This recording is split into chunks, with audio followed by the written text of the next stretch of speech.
మూడవదిగా బైబిల్లో మనం చూస్తే యోబు గ్రంథం 23వ అధ్యాయం. యోబు గ్రంథం 23వ అధ్యాయం మొదటి 3 వచనాలు మనం చదువుకుందాం. అప్పుడు యోబు ఈలాగు ప్రత్యుత్తరం ఇచ్చెను, నేటి వరకు నేను మరలిడుచు తిరుగుబాటు చేయుచున్నాను.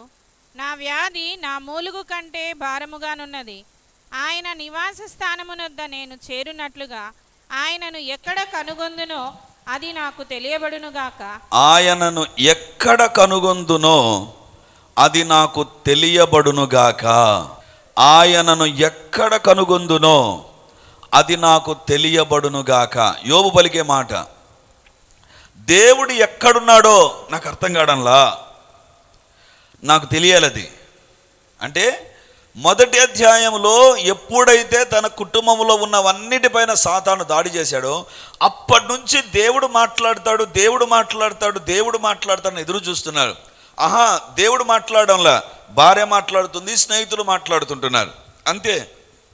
దేవుడు మాట్లాడలా.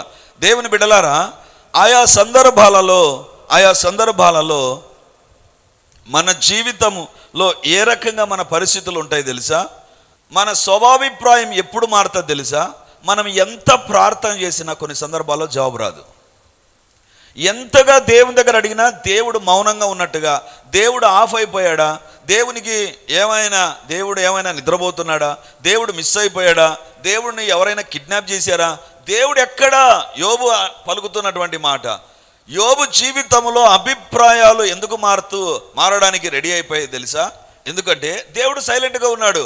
అంటే సాతానుతో పరలోకంలో మాట్లాడిన దేవుడు భూలోకంలో ఇన్ని కష్టాల మధ్య యోబు ఉన్నప్పుడు ఒక్కసారి కూడా దేవుడు మాట్లాడలా. చివరి అధ్యాయంలో మాట్లాడతాడు కదా, మధ్యలో, ఆ తర్వాత.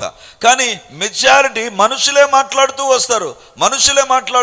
అందుకే యోబు అంటున్నాడు, ఈ వచనంలో యోబు అంటున్నాడు 23వ వచనంలో, ఆయనను ఎక్కడ కనుగొందునో అది నాకు తెలియబడునుగాక.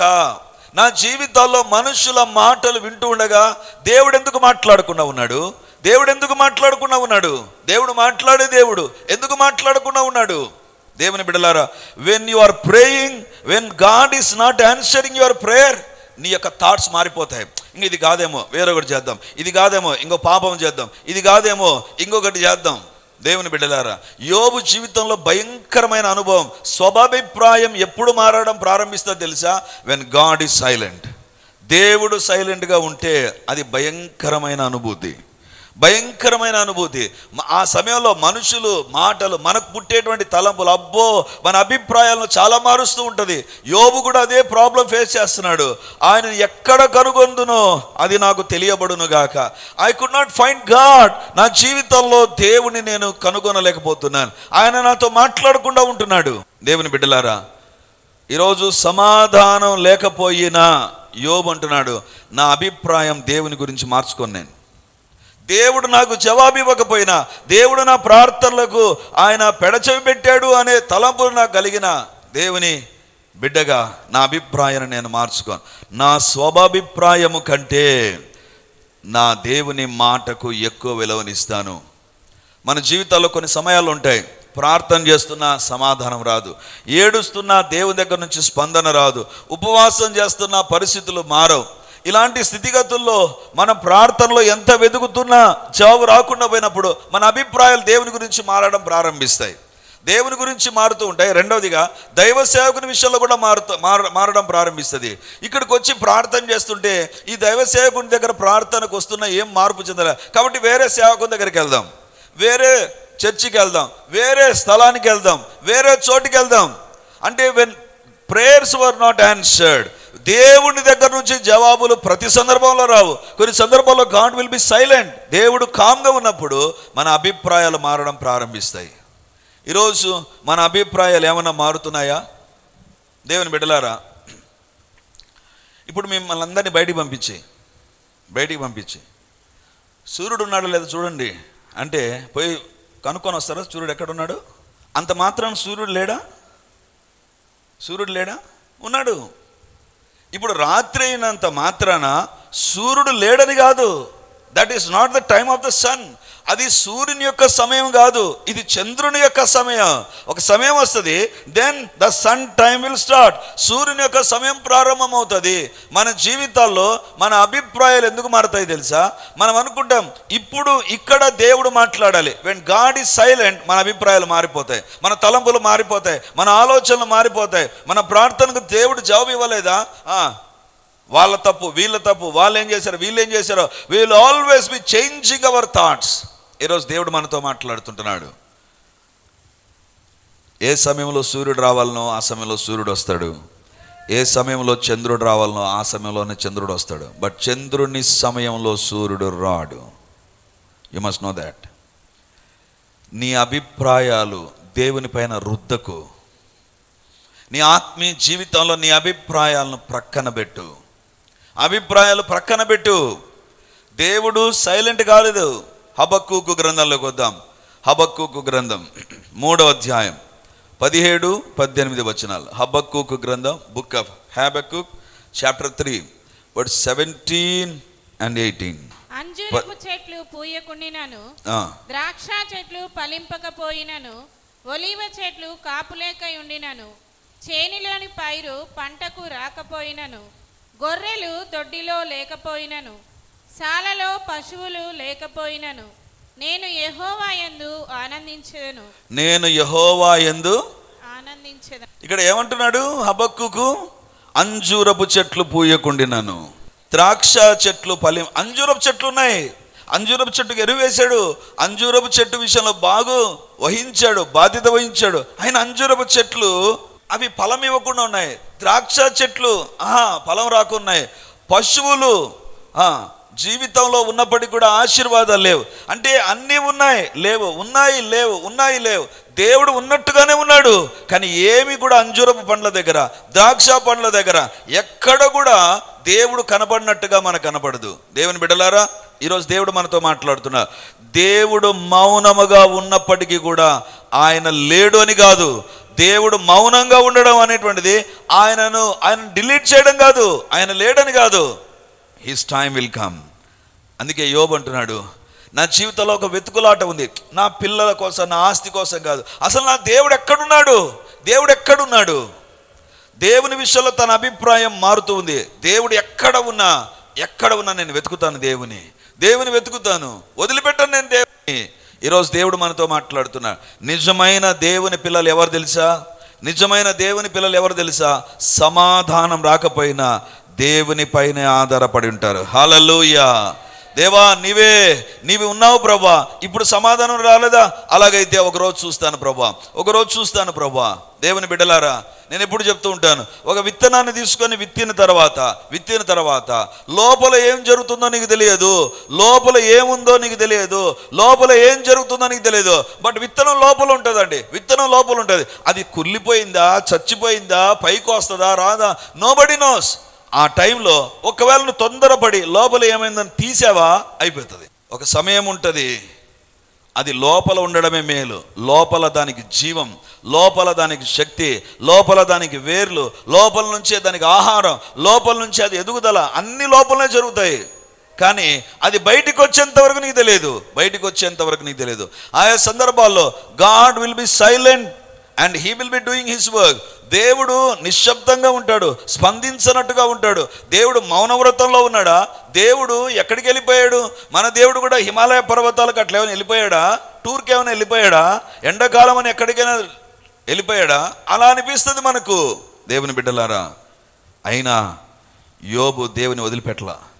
ఈరోజు మన జీవితంలో మనం తెలుసుకోవాల్సిన విషయం ఏంటంటే, ఇప్పుడు బైబిల్లోంచి ఒక 3 వ్యక్తులను ఈ వాక్యం దగ్గరికి తీసుకొని వస్తాను నేను. మోషే 40 సంవత్సరాలు రాజప్రసాదంలో పెరిగాడు. రాజు తర్వాత రాజు ఎవరు తెలుసా? మోషేనే. ఎందుకు తెలుసా? ఫరో యొక్క కుమార్తె యొక్క కుమారుడు. ఒకవేళ ఫరోకు కుమారుడు లేకపోతే మోషేనే రాజు. 40 సంవత్సరాలు అందుకే మోషేకు ట్రైనింగ్ ఇచ్చాడు. రాజు తర్వాత వ్యక్తిగా మోషే ఉన్నాడు. కానీ దేవుడు తీసుకొని వచ్చి అరణ్యంలో పెట్టాడు. ఎన్ని రోజులు పెట్టాడు తెలుసా? అరణ్యంలో 40 రోజులు. ఈ 40 రోజులు ఒక్క రోజు కూడా దేవుడు మోషేతో మాట్లాడాల. మోషే 40 సంవత్సరాలు రాజప్రసాదంలో ఉంటే రాజు మాట్లాడాడు, ట్రైనింగ్ ఇచ్చాడు, సకల విద్యలు నేర్చుకున్నాడు. కానీ దేవుడు 40 సంవత్సరాలు అరణ్యంలో పెట్టాడండి. ఒక్క రోజు కూడా కాదు. 40 years he was there in wilderness. 40 సంవత్సరాలు అరణ్యములో ఒంటరిగా ఉన్నాడు. No response from God. దేవుని మాటలు లేవు, దేవుని సందేశం లేదు, దేవుని అద్భుతాలు లేవు, దేవుని కార్యాలు లేవు. అయినా మోషే కనిపెడుతూనే ఉన్నాడు. ఒక్క రోజు వచ్చింది, మండుచున్న పొద దగ్గర దేవుడు కనపడ్డాడు. అంతే. అక్కడి నుంచి దేవుడు 40 సంవత్సరాలు రాజప్రసాదం, 40 సంవత్సరాల అరణ్యం. అప్పుడు మోషే వయసు ఎంత? 80 సంవత్సరాలు. 80 సంవత్సరాలు ఎవడు సేవ చేస్తాడు? అప్పుడు మోషేతో దేవుడు అంటే, రా మోషే, నిన్ను ఫరో యొద్దకు తీసుకొని వెళ్తా. దేవుని బిడ్డలారా, మన జీవితంలో మన క్యాలెండర్ దేవుని దగ్గర పనికిరాదు, మన షెడ్యూల్ దేవుని దగ్గర పనికిరాదు, మన టైం టేబుల్ దేవుని దగ్గర పనికిరాదు. దేవుని దగ్గర కనిపెడదాం. దేవా, నీవు ఇచ్చినంత వరకు నేను కనిపెడతాను ప్రభా. మోషే 40 సంవత్సరాలు జవాబు లేదు దేవుని దగ్గర నుంచి. 40 సంవత్సరాలు ఒక్క మాట కూడా దేవుడు మాట్లాడలే. దేవుడు మౌనంగా ఉన్నప్పటికీ కూడా నాకు అనిపిస్తుంది మోషేను సిద్ధం చేస్తున్నాడు. ఎలా సిద్ధం చేశాడు తెలుసా? ఫరో దగ్గర నిలబెట్టే వ్యక్తిగా సిద్ధం చేస్తున్నాడు. ఈరోజు దేవుడు నీతో మాట్లాడుతున్న మాట, మౌనంలో నీకు ఒక సిద్ధపాటు ఉంటుంది. హల్లెలూయా. దేవుడు మౌనంగా ఉన్నాడా? దేవుడు జవాబు ఇవ్వలేదా? దేవుడు ఒక వాగ్దానం నెరవేర్చలేదా? ఒక ఆశీర్వాదాన్ని ఇవ్వలేదా? ఒక సిద్ధపాటు ఉంటుంది అక్కడ. ఏదో ఒక దాన్ని దేవుడు రెడీ చేయడం ప్రారంభిస్తాడు. దేవుని బిడ్డలారా, మన జీవితాన్ని మనం పరీక్షించుకుందాం. నీ జీవితంలో నీ అభిప్రాయం ఎప్పుడు మారుతుంది తెలుసా? నెంబర్ 1, నీ పరిస్థితులు మారినప్పుడు నీ అభిప్రాయాలు మారుతాయి. కాబట్టి పరిస్థితుల పైన నీ జీవితం ఉండకూడదు, పరిస్థితులను బట్టి నీ జీవితం మారకూడదు.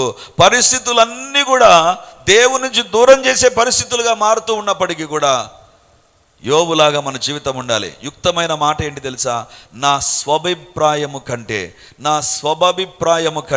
స్వంత అభిప్రాయము కంటే దేవుని వాక్కుని ఎక్కువగా నేను ఎంచితిని. పరిస్థితులు మారినప్పటికీ కూడా దేవుని వాక్కుపైనే ఆధారపడాలి. నెంబర్ 2, మన జీవితాల్లో ప్రజల దగ్గర నుంచి వచ్చేటువంటి మాటలు మన జీవితాల్లో మన విశ్వాసాన్ని, మన గమ్యాన్ని, మన యొక్క ఆత్మీయతను దెబ్బతీస్తాయి. ఆ పరిస్థితుల్లో నీ అభిప్రాయం మనుషుల మాటలను బట్టి మారకూడదు. 3వదిగా, దేవుడు సైలెంట్గా ఉన్నా నీ అభిప్రాయం మారకూడదు. ఎందుకు తెలుసా? సైలెంట్లో పనులు జరగవు, కానీ దేవుని యొక్క సైలెన్స్లో చాలా పనులు జరుగుతాయి. ఈరోజు దేవుడు అడుగుతుంటున్నాడు, దేవుని మాటనే మన జీవితాల్లో ఎక్కువగా విశ్వసిస్తాం. పరిస్థితులు నమ్మవద్దు, ప్రజలు చెప్పే మాటలు నమ్మవద్దు. దేవుని యొక్క సైలెన్స్ను కూడా మన జీవితంలో ఒక అడ్వాంటేజ్గా మార్చుకుందాం. దేవుని బిడ్డలారా, ఇక్కడ ఒక 3 వ్యక్తులు మీ దగ్గర త్వరగా తీసుకొని వస్తాను. దేవుడు అబ్రహాముతో అంటాడు, అబ్రహామా, నీకొక్కడై ఉన్న కుమారుని తీసుకొని మోరియా పైన బలివు, దహన బలివు. ఈ దేవుడే కదా 12వ అధ్యాయంలో ఆకాశ నక్షత్రాలాగా ఇసుకరేణులాగా చేస్తానని చెప్పాడు. అప్పుడేం బలి చెప్పలేదు, ఇప్పుడేమో బలి చెప్తున్నాడు. తన అభిప్రాయం కంటే దేవుని మాటకు విలువనిచ్చాడు. అందుకే అబ్రహాము దేవుని స్నేహితుడు అయిపోయాడండి. నీ జీవితంలో నీ యొక్క అభిప్రాయాలు ప్రక్కన పెట్టు. చాలా రకాలైన తలంపులు, అభిప్రాయాలు వస్తాయి. You must keep it aside. షారై తన అభిప్రాయం చెప్పింది, హాగరుతో పో అబ్రహాము అభిప్రాయాన్ని మార్చుకున్నాడు. దేవుని మాటపై నుంచి షారై మాటపైకి తన అభిప్రాయాన్ని మార్చుకున్నాడు, నష్టాన్ని తెచ్చుకున్నాడు. అందుకే ఇప్పుడు దేవుడు బలివమన్నా కూడా ఆ మాటకు విలువనిచ్చాడు. దేవుని బిడ్డలారా, దేవుని కోసం తన బిడ్డను అర్పించడానికి అబ్రహాం రెడీ అయిపోయాడు. కానీ దేవుడు ఇస్సాకు స్థానంలో పశువును ఏర్పాటు చేశాడు. అభిప్రాయం కంటే, తన స్వభిప్రాయం కంటే దేవుని యొక్క మాటకు అబ్రహాం విలువనిచ్చాడు. రాత్రంతా చేపలు పట్టాడు. ఉదయాన్నే ఆ గలిలయ సముద్ర తీరాన పేతురు తన వలలు గడుగుతున్నాడు. దేవుడు అంటాడు, పేతురు, దోణి లోతునకు నడిపించి వలలు వేయి.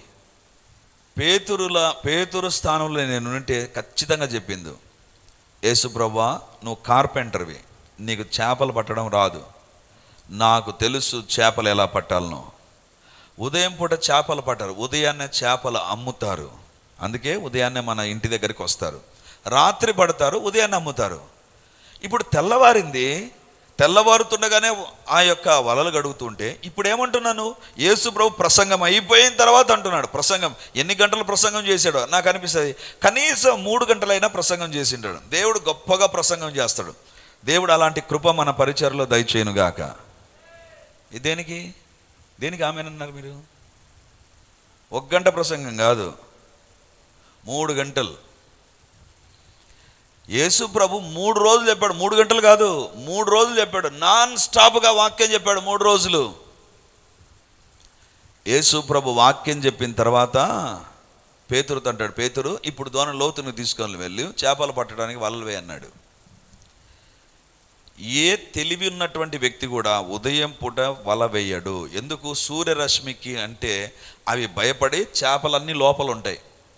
మనకు మార్నింగ్ అయితే వాళ్ళకి అది మార్నింగ్ నైట్ మడుకో ఉంటాయి, రాత్రి అవుతుండగానే ఇంకా స్వింగ్ లేక వచ్చేస్తాయి, ఆవేశం లేక వస్తాయి.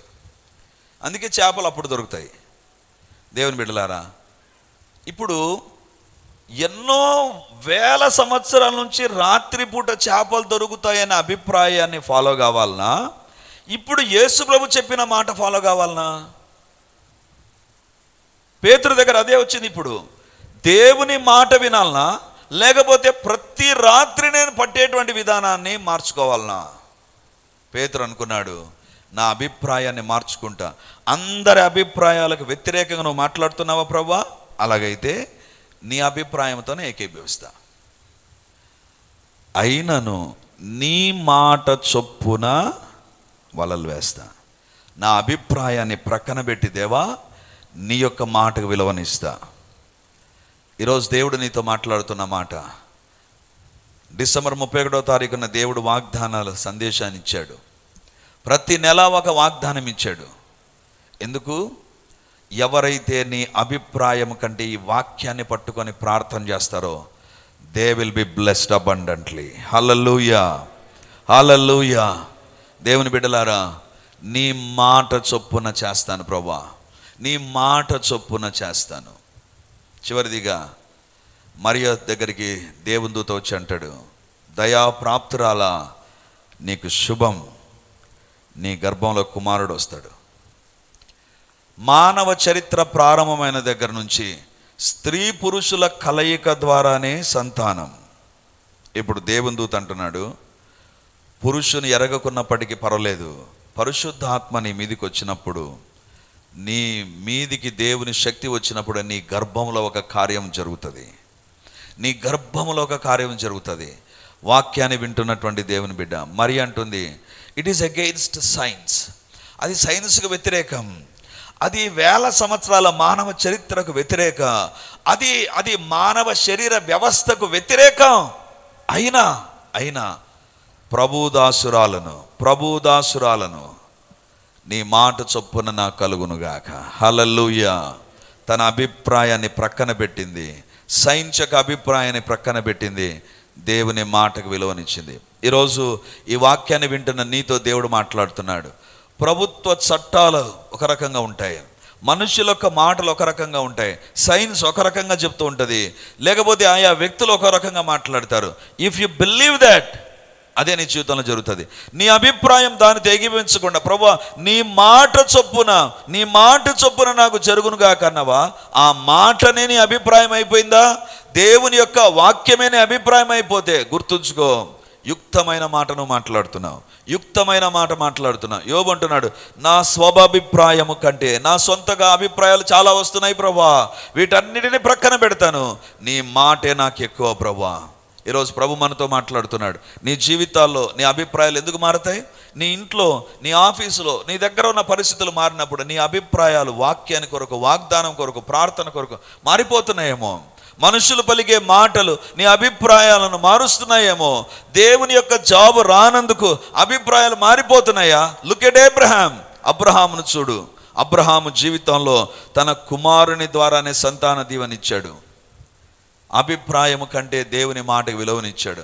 అభిప్రాయము కంటే దేవుని మాటకే పేతురు విలువనిచ్చాడు. యోబు విలువనిచ్చాడు. రెండింతలుగా దీవించబడ్డాడు. ఈరోజు ప్రజలు ఏం చెప్తున్నా, పరిస్థితులు ఏ రకంగా మనతో మాట్లాడుతుంటున్నా, ఒకటే, నీ మాట చాలు ప్రభువా, నీ మాట చాలు, నీ మాట నేను నమ్ముతాను.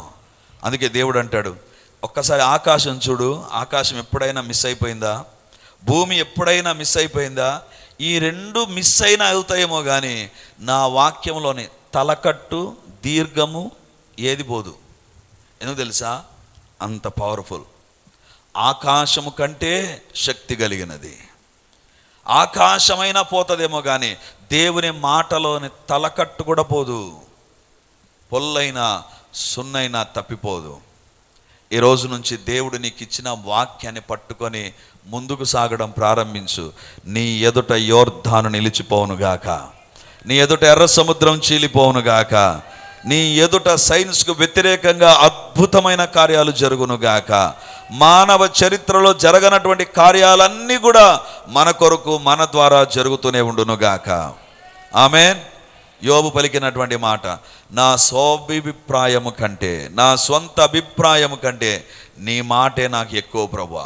ఈరోజు ప్రభు మనతో మాట్లాడుతుండగా దేవుని వైపు చూస్తూ దేవుని ఎదుట ప్రార్థన చేద్దాం. హల్లెలూయా. అందరం దేవుని దగ్గర క్షమాపణ మొదటిగా అడుగుదాం. ప్రభువా, నా అభిప్రాయాలను బట్టి నేను నష్టపోయాను. నా అభిప్రాయాలు నా జీవితంలో నష్టాన్ని తెచ్చాయి. పరిస్థితులను బట్టి నా అభిప్రాయాలు మారిపోయాయి.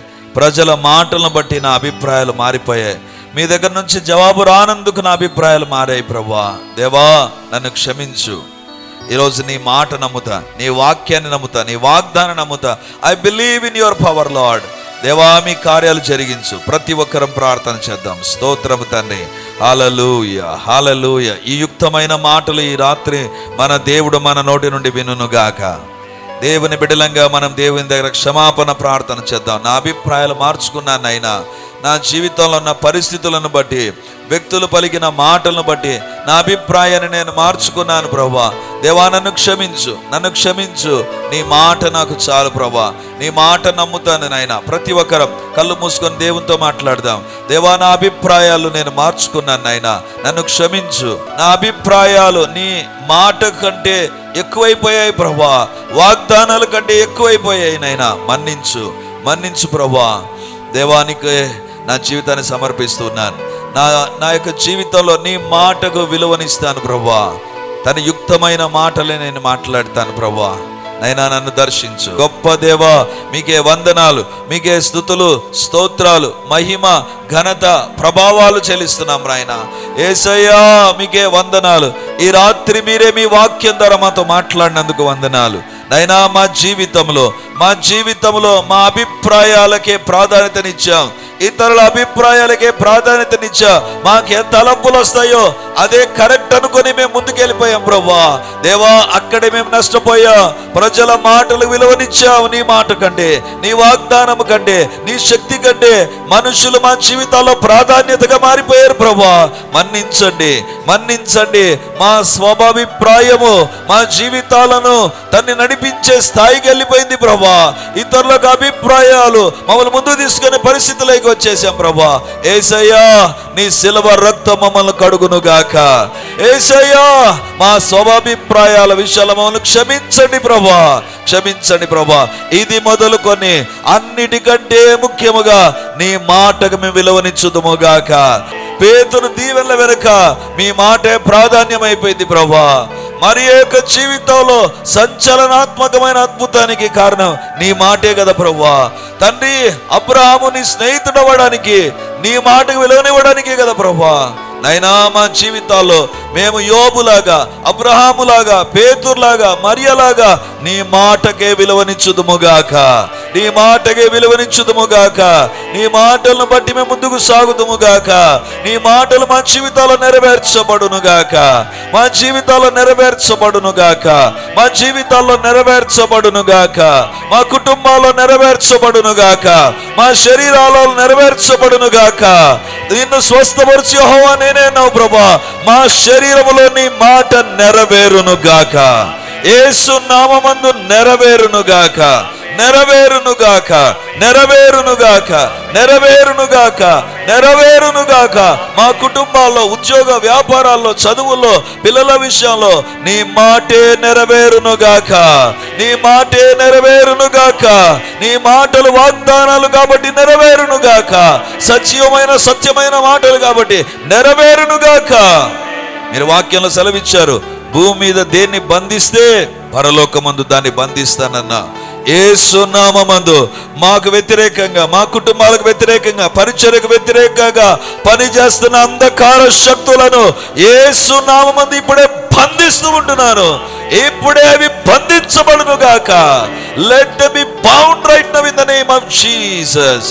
యేసు నామమందు అపవాది కార్యములు జరుగును గాక. ఎవరి తలంపులను ఏ అపవాది శక్తులు పట్టుకున్నా, ఎవరి జీవితాన్ని ఏ అపవాది శక్తులు పట్టుకున్నా, అవి యేసు నామమందు బంధించబడును గాక. Be gone in Jesus name. యేసు నామమందు వదిలి వెళ్ళమని ఆజ్ఞాపిస్తుంటున్నాను. దేవా, మీ కార్యాలు జరిగించండి. మమ్మల్ని, మా కుటుంబాలను, పరిచర్యను అంతటి మీ చేతులకు అప్పగిస్తాం. లైవ్ లో ఎంతమంది ఈ వాక్యాన్ని వింటున్నారో, టీవీలో ఎంతమంది ఈ వాక్యాన్ని చూస్తున్నారో, వారి ఒక్కొక్కరి కోసం ప్రార్థన చేస్తున్నా.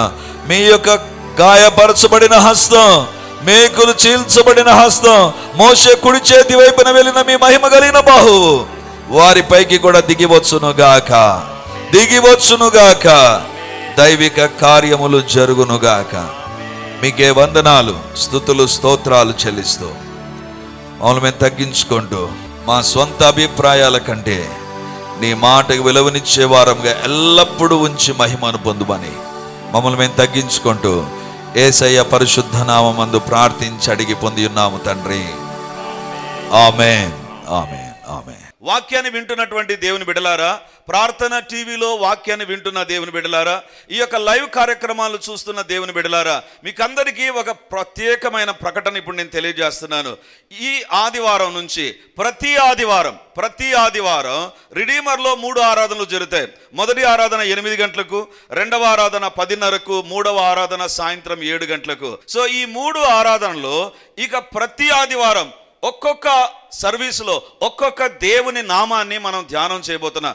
వేల కొలది దేవుని నామాలను గురించి మనము చూస్తాం బైబిల్లో. కాబట్టి దేవుని బిడ్డలమైతే మనం ఎల్లప్పుడూ దేవుని నామాన్ని స్మరిస్తూ ఉండాలి, ఎల్లప్పుడూ దేవుని నామాన్ని స్మరిస్తూ ఉండాలి. సో కాబట్టి ఈ యొక్క వాక్యాన్ని ఆధారం చేసుకొని ప్రతి ఆదివారం 3 ఆరాధనలో దేవునికి సంబంధించిన వివిధ నామాలు, దైవ నామ ధ్యానాలు అనేటువంటిది మనం కలిగి ఉండబోతున్నాం.